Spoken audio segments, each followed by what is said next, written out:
ರಾಜ್ಯಗಳಲ್ಲೆಲ್ಲ ಬಿಜೆಪಿಗೆ ಅಧಿಕಾರ. ಬಂಗಾಳದಲ್ಲಿ ಬಿಜೆಪಿ ಗೆಲುವಿನ ಬೆನ್ನಲ್ಲೇ ಬಿಎಲ್ ಸಂತೋಷ್ ಟ್ವೀಟ್ ಮಾಡಿದ್ದಾರೆ.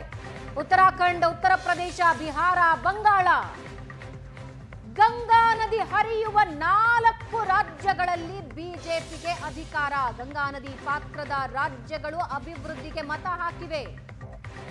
ಬಂಗಾಳ ಗೆಲುವಿನ ಬೆನ್ನಲ್ಲೇ ಬಿಜೆಪಿ ನಾಯಕ ಬಿಎಲ್ ಸಂತೋಷ್ ಟ್ವೀಟ್ ಮಾಡಿದ್ದಾರೆ. ಗಂಗಾ ನದಿ ಪಾತ್ರದ ರಾಜ್ಯಗಳಲ್ಲಿ ಬಿಜೆಪಿಗೆ ಅಧಿಕಾರ. ಉತ್ತರಾಖಂಡ್, ಉತ್ತರ ಪ್ರದೇಶ, ಬಿಹಾರ, ಬಂಗಾಳ, ಗಂಗಾ ನದಿ ಹರಿಯುವ 4 ರಾಜ್ಯಗಳಲ್ಲಿ ಬಿಜೆಪಿಗೆ ಅಧಿಕಾರ ಸಿಕ್ಕಿದೆ. ಗಂಗಾ ನದಿ ಪಾತ್ರದ ರಾಜ್ಯಗಳು ಅಭಿವೃದ್ಧಿಗೆ ಮತ ಹಾಕಿವೆ ಅಂತ ಬಿಎಲ್ ಸಂತೋಷ್ ಟ್ವೀಟ್ ಮಾಡಿದ್ದಾರೆ. ವಿತ್ ಮ್ಯಾಪ್, ಒಂದು ಮ್ಯಾಪಿನ ಸಹಿತ ಟ್ವೀಟ್ ಮಾಡಿದ್ದಾರೆ. ಫ್ರಮ್ ಉತ್ತರಾಖಂಡ್ ಅಂತ ಟ್ವೀಟ್ ಮಾಡಿದ್ದಾರೆ. From Uttarakhand to Bengal, where the Ganga flows, there BJP rules now ಅಂತ ಟ್ವೀಟ್ ಮಾಡಿದ್ದಾರೆ. ಗಂಗಾ ನದಿ ಪಾತ್ರದ ರಾಜ್ಯಗಳಲ್ಲಿ ಬಿಜೆಪಿ ಅಧಿಕಾರಕ್ಕೆ ಬಂದಿದೆ ಅಂತ ಟ್ವೀಟ್ ಮಾಡಿದ್ದಾರೆ. ಬಿಎಲ್ ಸಂತೋಷ್ ಅವರ ಟ್ವೀಟ್ ನೀವು ನೋಡ್ತಾ ಇದ್ದೀರಿ.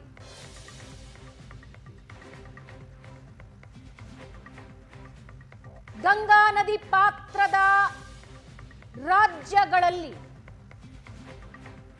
ಬಿಜೆಪಿ ಅಧಿಕಾರಕ್ಕೆ ಬಂದಿದೆ. ಉತ್ತರಾಖಂಡ್, ಉತ್ತರ ಪ್ರದೇಶ, ಬಿಹಾರ ಮತ್ತು ಬಂಗಾಳ. ಒಂದು ಮ್ಯಾಪಿನ ಸಹಿತ, ಆ ಮ್ಯಾಪಿನಲ್ಲಿ ಕೇಸರಿ ಬಣ್ಣವನ್ನ ತುಂಬೋದರೊಂದಿಗೆ ಎಲ್ಲೆಲ್ಲಿ ಗಂಗೆ ಹರಿತಾಳೋ ಅಲ್ಲಲ್ಲಿ ಈಗ ಜನ ಬಿಜೆಪಿಗೆ ಅಧಿಕಾರ ನೀಡಿದ್ದಾರೆ.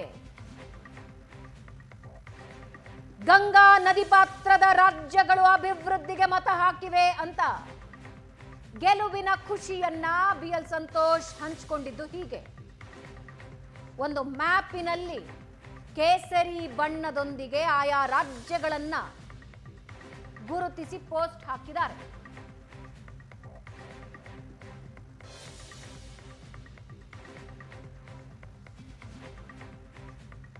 ಬಿಎಲ್ ಸಂತೋಷ್ ಅವರ ಪೋಸ್ಟ್. ಬಂಗಾಳದಲ್ಲಿ ಬಿಜೆಪಿ ದ್ವಿಶತಕ,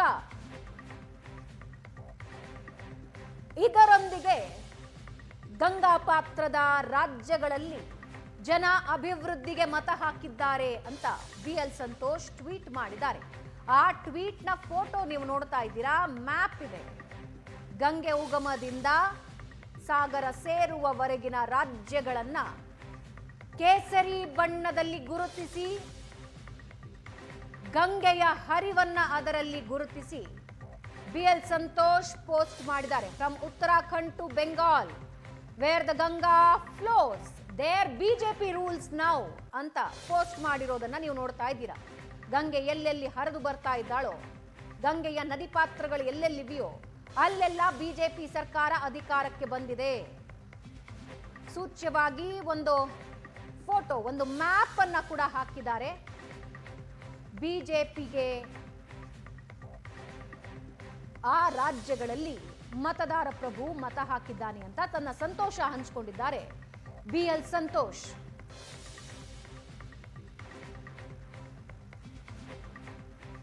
ಬಿಜೆಪಿಯ ಪಾಲಿಗೆ ಐತಿಹಾಸಿಕ ಗೆಲುವು.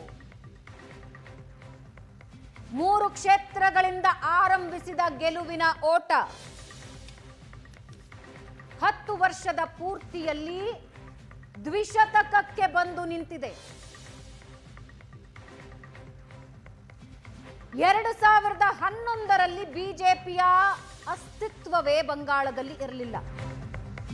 ಮೊದಲ ಬುನಾದಿ 2016.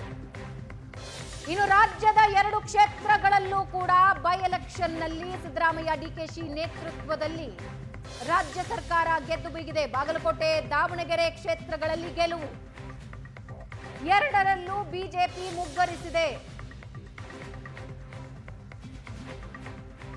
ಶ್ರೀನಿವಾಸ ದಾಸ್ ಕರಿಯಪ್ಪ 5,000 ಪ್ಲಸ್ ಮತಗಳ ಅಂತರದಿಂದ ಸೋಲು ಕಂಡಿದ್ದಾರೆ.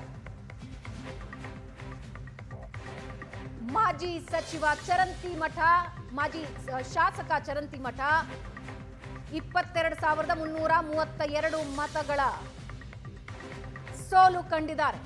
2 ಕ್ಷೇತ್ರಗಳಲ್ಲಿ ಕಾಂಗ್ರೆಸ್ ಡಬಲ್ ಧಮಾಕ. 5,708 ಮತಗಳಿಂದ ಸಮರ್ಥ ಶಾಮನೂರು ಗೆಲುವು. ಮತ್ತೊಂದು ಕಡೆ ಉಮೇಶ್ ಮೇಟಿ 22,000ಕ್ಕೂ ಹೆಚ್ಚು ಮತಗಳ ಅಂತರದಿಂದ ಗೆಲುವು. ಸಮರ್ಥ ಶಾಮನೂರು ಅವ್ರನ್ನ ಎಲ್ಲರ ಒಂದು ಮನಸ್ಸೆದ್ದು ಎಲ್ಲರ ಒಂದು ಆಶೀರ್ವಾದದಿಂದ ಇವತ್ತು ಕಾಂಗ್ರೆಸ್ ಪಕ್ಷದ ಅಭ್ಯರ್ಥಿಯಾಗಿ ಅವರು ಸ್ಪರ್ಧಿಸಿ ಗೆಲುವನ್ನು ಸಾಧಿಸಿದ್ದಾರೆ. ನಾನು ಮೆಲ್ಕಪ್ಪ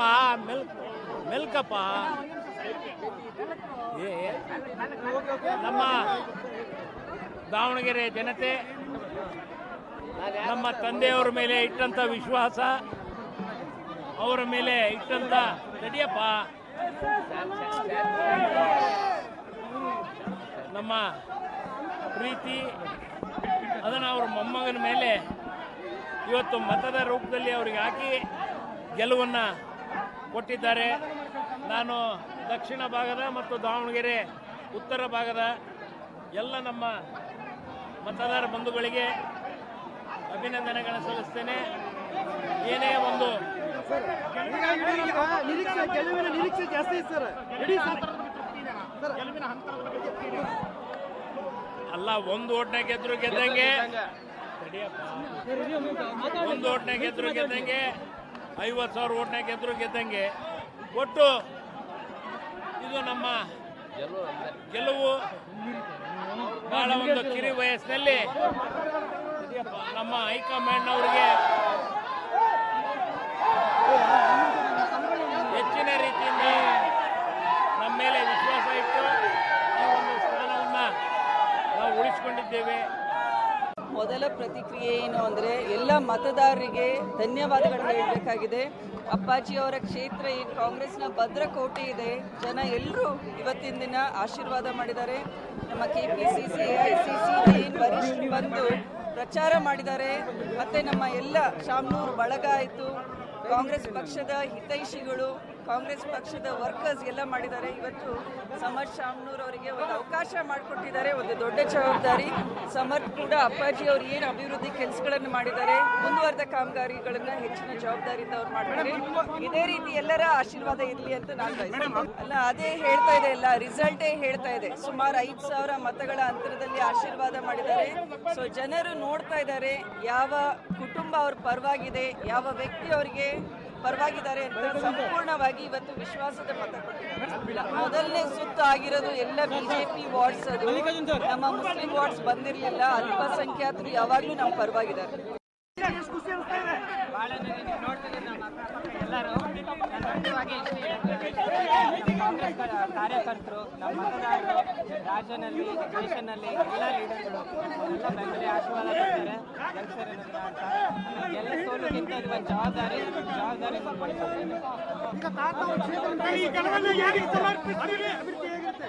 ಭಾಳ ಚೆನ್ನಾಗಿದೆ. ನಮ್ಮ ಅಜ್ಜರನ್ನ ದುಗಮನ್, ಆಮೇಲೆ ನಮ್ಮ CM, ನಮ್ಮ DCM ಸಾಹೇಬರು ಎಲ್ಲರೂ ಮುಖ್ಯವಾಗಿ ಕಾಂಗ್ರೆಸ್ ಅಭಿಮಾನಿಗಳು, ನಮ್ಮ ನಾಯಕರುಗಳು ಎಲ್ಲರಿಗೂ ಈ ಒಂದು ಗೆಲುವು ಸಮರ್ಪಣೆಯನ್ನು ಮಾಡ್ತಾರೆ.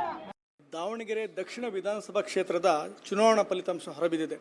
ಕಾಂಗ್ರೆಸ್ ಅಭ್ಯರ್ಥಿ ಹರಸಾಹಸ ಪಟ್ಟು ಗೆಲುವನ್ನು ಸಾಧಿಸಿದ್ದಾರೆ. ಈಗ ನಮ್ಮ ಜೊತೆಗೆ ಈ ಗೆಲುವು ಸೋಲಿನ ಬಗ್ಗೆ ಬಿಜೆಪಿ ಅಭ್ಯರ್ಥಿಯಾಗಿರ್ತಕ್ಕಂಥ ಶ್ರೀನಿವಾಸ ದಾಸಕರಿಯಪ್ಪನವ್ರ ಜೊತೆಗಿದ್ದಾರೆ. ಸರ್, ಈ ಸೋಲಿನ ಬಗ್ಗೆ ಏನು ಹೇಳಿ? ದಾವಣಗೆರೆ ದಕ್ಷಿಣ ಕ್ಷೇತ್ರದ ಮತದಾರರು ನನಗೇನು ಮತವನ್ನು ಕೊಟ್ಟಿದ್ದಾರೆ ಅವರಿಗೆ ಮೊದಲನೇದಾಗಿ ನಾನು ಧನ್ಯವಾದಗಳನ್ನು ಅರ್ಪಿಸ್ತೇನೆ. ಆಗರ್ಭ ಶ್ರೀಮಂತರ ಮಧ್ಯೆ ನನ್ನಂಥ ಒಬ್ಬ ಬಡವನ ಮಗನನ್ನು ಈ ರೀತಿ ಓಟ್ ಕೊಡೋದ್ರ ಮುಖಾಂತರ ಆಶೀರ್ವದಿಸ್ತಾರೆ. ಚುನಾವಣಾ ಆಯೋಗಕ್ಕೆ ನಾನು ಇವತ್ತು ದೂರನ್ನು ಕೊಡಲಿದ್ದೇನೆ. ಒಬ್ಬ ಅರಿತಂಥ ಅಧಿಕಾರಿ ಬೀಗವನ್ನು ಮರೆತು ಬರ್ತಾರೆ ಅಂದರೆ ಅಲ್ಲಿ ಅನುಮಾನ ಇದೆ, ಅಲ್ಲಿ ಏನೋ ನಡೆದಿದೆ ಅಂತ ಹೇಳಿ ಅನುಮಾನ ಇದೆ. ಅದರ ವಿರುದ್ಧ ನಾನಿವತ್ತು ಚುನಾವಣಾ ಅಧಿಕಾರಿ ಸೆಂಟ್ರಲ್ ಚುನಾವಣಾ ಕಮಿಷನರಿಗೂ ಮತ್ತು ಸ್ಟೇಟ್ ಚುನಾವಣಾ ಕಮಿಷನರಿಗೂ ಹಾಗೂ ನಾನು ನ್ಯಾಯಾಲಯಕ್ಕೂ ಹೋಗ್ತಾ ಇದ್ದೀನಿ. ಯಾಕಂತ ಹೇಳಿದರೆ ಇವತ್ತು ಜವಾಬ್ದಾರಿ ಅರ್ಥಂಥ ಅಧಿಕಾರಿಗಳು ಈ ರೀತಿ ಮೋಸ ಮಾಡಿದರೆ ಇವತ್ತು ನನ್ನ ಗೆಲುವು ಆಗಿದೆ ಅಂತ ನಾನು ಅಂದ್ಕೊಳ್ತೀನಿ. ಏನೋ ನಡೆದಿದೆ ಇದರ ವಿರುದ್ಧ ಹೋರಾಟ ಮಾಡ್ತೀನಿ. ಯಾಕಂದರೆ 4 ಸ್ಟ್ರಾಂಗ್ ರೂಮ್ಗಳನ್ನು ಕೂಡ ಬೀಗ ಇಲ್ಲ ಅಂತ ಹೇಳಿ ಬೀಗ ಹೊಡೆಯೋ ಪರಿಸ್ಥಿತಿ ನಿರ್ಮಾಣ ಆಗಿತ್ತು. ಅದು ನಿಮ್ಮ ಅನುಮಾನಕ್ಕೆ ಕಾರಣ? ಹೌದು, ಅದೇ ಅನುಮಾನಕ್ಕೆ ಕಾರಣ. ಯಾಕಂತ ಹೇಳಿದರೆ ಇವತ್ತು ಒಬ್ಬ ಚುನಾವಣಾಧಿಕಾರಿ ಈ ಒಂದು ರಾಷ್ಟ್ರದಲ್ಲಿ ರಾಜ್ಯದಲ್ಲಿ ಚುನಾವಣೆ ನಡೀತವೆ. ಆದರೆ ಇವತ್ತು ಒಂದು ಬೀಗ ಇಲ್ಲ ಅಂತ ಹೇಳಿದರೆ ಇವರ ಮುತುವರ್ಜಿ ಎಷ್ಟಿದೆ, ಅವರನ್ನು ಈ ಕೂಡಲೇ ಅವ್ರನ್ನ ಬಂಧನ ಮಾಡಬೇಕು, ಜೊತೆಗೆ ಅವ್ರನ್ನ ಕೆಲಸದಿಂದ ವಜಾ ಮಾಡಬೇಕು, ಸಸ್ಪೆಂಡ್ ಮಾಡಬೇಕು, ವಜಾನೇ ಮಾಡಬೇಕು ಕೆಲಸದಿಂದ. ಇಲ್ಲ ಅಂತ ಹೇಳಿದ್ರೆ ಇವ್ರ ವಿರುದ್ಧ ಹೋರಾಟ ಮಾಡ್ತೀವಿ. ಇಲ್ಲೇನೋ ಷಡ್ಯಂತ್ರ ನಡೆದಿದೆ ಅಂತೇಳಿ ಮೇಲ್ನೋಟಕ್ಕೆ ಕಾಣ್ತಾ ಇದೆ. ಇದಕ್ಕೆ ಆಸ್ಪದ ಕೊಡದೇನೆ ಮತ್ತೊಮ್ಮೆ ನಾನು ಚುನಾವಣಾ ಅಧಿಕಾರಿಗೆ ಹೋಗಿ ನಾನು ಕೂಡ ಒಂದು ದೂರನ್ನು ಕೊಟ್ಟು ಸೆಂಟ್ರಲ್ ಚುನಾವಣಾ ಕಮಿಷನರ್ಗೆ ಹೋಗಿ ನಾನು ಇವತ್ತು ದೂರು ಕೊಡಲಿಕ್ಕೆ ತಯಾರಿದ್ದೀನಿ. ಸರ್, ತಾವು ಗೆಲುವಿನ ನಿರೀಕ್ಷೆಯಲ್ಲಿ ಇದ್ರಿ, ಗೆಲ್ತಾರೆ ಅಂತ ಹೇಳಿ ಕಾರ್ಯಕರ್ತರು ಕೂಡ ನಿರೀಕ್ಷೆಯಿತ್ತು, ಮತ್ತು ಪಕ್ಷ ಒಗ್ಗಟ್ಟಿನಿಂದ ಶ್ರಮ ಹಾಕಿತ್ತು. ಆದರೂ ಎಲ್ಲೋ ಒಂದು ಕಡೆ ಈ ರೀತಿಯ ಒಂದು ಸೋಲಿನ ಪರಿಸ್ಥಿತಿ ಎದುರಾಗಿದೆ. ಮತದಾರರು ಆಶೀರ್ವಾದ ಏನು ಮಾಡ್ತಾರೆ ಅದಕ್ಕೆ ಒಪ್ಕೋಬೇಕು. ಯಾಕಂತ ಹೇಳಿದ್ರೆ ಇವತ್ತು ದಾವಣಗೆರೆ ದಕ್ಷಿಣ ಕ್ಷೇತ್ರ ಜನತೆಗೆ ಎಲ್ಲೋ ಒಂದು ಕಡೆ ಈ ಬಡವನ ಮಗ ಕೆಲಸ ಮಾಡೋದು ಇಷ್ಟ ಇಲ್ಲ ಅಂತ ಕಾಣುತ್ತೆ. ಇವತ್ತು ಆಗರ್ಭ ಶ್ರೀಮಂತನ ಗೆಲ್ಲಿಸಿದ್ದಾರೆ. ಕಳೆದ 20 ವರ್ಷ ಹೇಗಿರುತ್ತೆ, ಇನ್ನೂ 3 ವರ್ಷ ಹೀಗೆ ಇರುತ್ತೆ. ಇವತ್ತು ಮುಂದಿನ ದಿನಗಳಲ್ಲಿ ಮತ್ತೆಲ್ಲ ದಕ್ಷಿಣ ಕ್ಷೇತ್ರದ ಶಾಸಕನಾಗೇ ಆಗ್ತೀನಿ. ಅವರೆಲ್ಲ ದಕ್ಷಿಣ ಕ್ಷೇತ್ರದ ಮತದಾರರ ಆಶೀರ್ವಾದದಿಂದ ಮತ್ತೆ ಹೋರಾಟ ಈ ಕ್ಷಣದಿಂದಲೇ ಪ್ರಾರಂಭ ಮಾಡ್ತೀನಿ. ಸರ್, ಮುಸ್ಲಿಮರು ಅವ್ರು ಕೈ ಕೊಡ್ತಾರೆ ಕಾಂಗ್ರೆಸ್ಗೆ, ಕಾಂಗ್ರೆಸ್ ವಿರುದ್ಧ ನಿಲ್ತಾರೆ ಅಂತ ಇತ್ತು. ಆದರೆ ಈಗ ಫಲಿತಾಂಶ ನೋಡ್ತಾ ಹೋದರೆ ಅವರು ಹೆಚ್ಚಿನ ಪ್ರಮಾಣದಲ್ಲಿ ಅಂದರೆ ಕಾಂಗ್ರೆಸ್ ವಿರುದ್ಧ ಮತ ಹಾಕೇ ಇಲ್ಲ ಅನಿಸುತ್ತೆ. ನಾನು ಯಾರು ಮತ ಎಷ್ಟು ಹಾಕಿದ್ದಾರೆ ಅಂತ ಇನ್ನೂ ನೋಡಿಲ್ಲ. ಇನ್ನು ಮುಂದೆ ನಾನು ಎಲ್ಲನೂ SDP 15,000 ಮತ ತಗೊಂಡಿದ್ದಾರೆ. ಅವರಿಗೆ ಬೇವು ಇತ್ತು, ಅಲ್ಲಿ ಅವರಿಗೆ ಅಸಮಾಧಾನ ಇತ್ತು, ಮಾಡಿದ್ದಾರೆ. ಜನಾಭಿಪ್ರಾಯದಲ್ಲಿ ಮತದಾರನ ತೀರ್ಪು ಅಂತಿಮ, ಅದನ್ನು ಒಪ್ಕೊಳ್ತೀನಿ. ಆದರೆ ಇವತ್ತೇನು ಮಾಡಿರ್ತಕ್ಕಂಥ ಅಧಿಕಾರಿಗಳ ವಿರುದ್ಧ ನಿರ್ಲಕ್ಷ್ಯ ಮಾಡಿರೋದ್ರಿಂದ ಏನೋ ಷಡ್ಯಂತ್ರ ನಡೆದಿದೆ ಅಂತೇಳಿ ನನ್ನ ಅನುಮಾನ ಇದೆ. ಅದರ ವಿರುದ್ಧ ಹೋರಾಟ ಮಾಡ್ತೀನಿ. ಆಮೇಲೆ ಇಡೀ ರಾಜ್ಯ ಸರ್ಕಾರವೇ ಇಲ್ಲಿ ತನ್ನ ಎಲ್ಲ ಎಫರ್ಟ್ ಹಾಕಿತ್ತು, ಹೇಗಾದರೂ ಮಾಡಿ ಗೆಲ್ಲೇಬೇಕು ಅಂತ. ಯಾಕಂದರೆ ಮೊದಲಿಂದನೂ ಕೂಡ ದಾವಣಗೆರೆ ದಕ್ಷಿಣ ಕ್ಷೇತ್ರದಲ್ಲಿ ನಾವು BJP ಗೆಲ್ಲುತ್ತೆ ಅನ್ನೋ ನಿರೀಕ್ಷೆಯನ್ನು ಹುಸಿ ಮಾಡಲಿಕ್ಕೆ ಇಷ್ಟೆಲ್ಲ ಎಫರ್ಟ್ ಹಾಕಿದ್ದಾರೆ ಅನ್ಸುತ್ತೆ. ಇವತ್ತು ಅವರೆಲ್ಲರೂ ಕೂಡ ಇಡೀ ಸರ್ಕಾರ ಬಂದು ಕುಂತ್ರೂ ಕೂಡ ಇವತ್ತು ಅವ್ರು 4,800 ಮತದಲ್ಲಿ ಗೆದ್ದಿದ್ದಾರೆ. ಇವತ್ತು ಅವರು ಸಾವಿರಾರು ಕೋಟಿ, ನೂರಾರು ಕೋಟಿ ಹಣವನ್ನು ಇವತ್ತು ದುರ್ಬಳಕೆ ಮಾಡಿದ್ದಾರೆ, ಆಮಿಷ ಒಡ್ಡಿದ್ದಾರೆ. ಇದು ಕಾಂಗ್ರೆಸ್ನ ರಾಜಕೀಯ ತಂತ್ರ ಯಾವಾಗಲೂ ಕೂಡ. ಅವರು ಇವತ್ತು ಚುನಾವಣೆ ಅಂದರೆ ಏನಂತ ಈಗ ನಮ್ಮ ಭಾರತೀಯ ಜನತಾ ಪಾರ್ಟಿ ಕಾರ್ಯಕರ್ತರು ಭಾಳ ಹುಮ್ಮಸ್ಸಿನಿಂದ ಕೆಲಸ ಮಾಡಿದ್ದಾರೆ. ಪ್ರತಿಯೊಬ್ಬ ಕಾರ್ಯಕರ್ತರು, ಮುಖಂಡರು, ಅವ್ರಿಗೆಲ್ಲರಿಗೂ ಕೂಡ ಕಾಲಿಗೆ ಬಿದ್ದು ನಮಸ್ಕಾರ ಮಾಡ್ತೇನೆ. ಪ್ರತಿಯೊಬ್ಬರು ಹೆಚ್ಚಿನ ರೀತಿ ನಾನೇ ಶ್ರೀನಿವಾಸ ದಾಸ್ ಕರಿಯಪ್ಪ ಅಂತೇಳಿ ಕೆಲಸ ಮಾಡಿದ್ದಾರೆ. ನಮ್ಮ ಜೊತೆಗೆ ಅಭ್ಯರ್ಥಿಗಳಾಗಬೇಕು ಅಂತ ಇರ್ತಕ್ಕಂಥವ್ರು ಯಶವಂತರಾವ್ ಆಗಿರ್ಬೋದು, ಅಜಯ್ ಕುಮಾರ್ ಆಗಿರ್ಬೋದು, ರಾಜನಹಳ್ಳಿ ಶಿವಕುಮಾರ್ ಆಗಿರ್ಬೋದು, ವಿನಯ್ ಕುಮಾರ್ ಅವರಾಗಿರ್ಬೋದು, ಕೊಳನಹಳ್ಳಿ ಸತೀಶ್ ಆಗಿರ್ಬೋದು, ಎಲ್ಲರೂ ಕೂಡ ಇವತ್ತು ಹೆಗಲಿಗೆ ಹೆಗಲು ಕೊಟ್ಟು ದುಡಿದಿದ್ದಾರೆ. ಏನೋ ಒಂದು ಹಣೆ ಬರ ಇಲ್ಲ ಅಂತ ತಿಳ್ಕೊಬೇಕು. ಮುಂದಿನ ದಿನಗಳಲ್ಲಿ ಗೆಲ್ತೀನಿ. ದಾವಣಗೆರೆಯಿಂದ ಕ್ಯಾಮ್ ಪರ್ಸನ್ ಅತಿಕ್ ಜೊತೆ ರಾಜೇಶ್ ಕಾಮತ್, ಏಷ್ಯಾನೆಟ್ ಸುವರ್ಣ ನ್ಯೂಸ್.